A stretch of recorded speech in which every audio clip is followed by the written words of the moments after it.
நீங்கள் எடுத்தவர்கள் வாசிக்கலாம். லூக்கா எழுதின சுவிசேஷம் 7வது அதிகாரம் 13-14 வசனங்களை வாசிக்கும் பொழுது அங்கு வேதம் தெளிவாய் சொல்லுகிறது. ஒருவர் வாசிக்கலாம். கர்த்தர் அவனை பார்த்து அவன் மேல் மனதுருகி அழாதே என்று சொல்லி கிட்ட வந்து பாடையை தொட்டார். அதை சுமந்தவர்கள் நின்றார்கள்.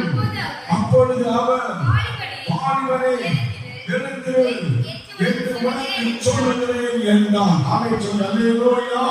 நீங்கள் அந்த 13வது வசனத்தை பார்த்து பாருங்கள். கர்த்தர் அவளை பார்த்து அவள் மேல் மனதுருகினார் என்று வேதம் சொல்லுகிறது. அந்த ஸ்திரீயின் கோலங்களை, அவளுடைய வேதனைகளை, அவளுடைய கண்ணீரை இயேசு பார்த்தார் என்று வேதம் சொல்லுகிறது. காரணம் என்ன? எதற்காக அந்த ஸ்திரீ கண்ணீர் வடித்து வருகிறாள்? எதற்காக அவள் வேதனையோடு வருகிறாள்?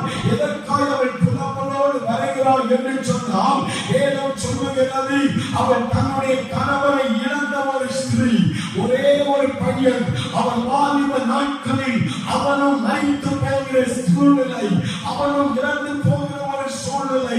இந்த ஸ்திரீயானவள் தன்னுடைய வாழ்க்கையில் வேதனையோடு துக்கத்தோடு புறப்பட்டு வருகிறாள். அதிக மன உளைச்சல், அதிக வேதனை, அதிக துக்கம். காரணம் என்ன?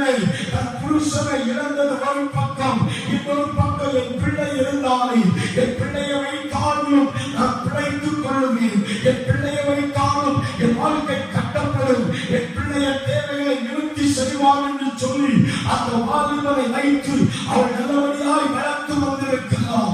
அவனை குறித்து ஏதோ எதிர்பார்ப்பவளுக்கு இருந்திருக்கும். அவனை குறித்து பல திட்டங்கள், பல கனவுகளை அவள் கண்டிருக்கிறார். இப்படிப்பட்ட அந்த சூழ்நிலையில் தான் வேதம் சொல்லுகிறது, அவனுடைய ஒரே மகனாகிய அந்த வாலிபனும் மரித்து போகிற சூழ்நிலை.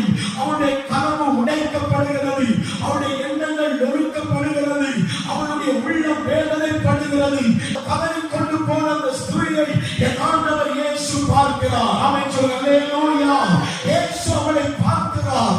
பார்த்த உடனே வேதத்தை வாசித்து பாருங்கள். இயேசு அவளை பார்த்த உடனே மனம் துருங்கினார் என்று வேதம் சொல்லுகிறது.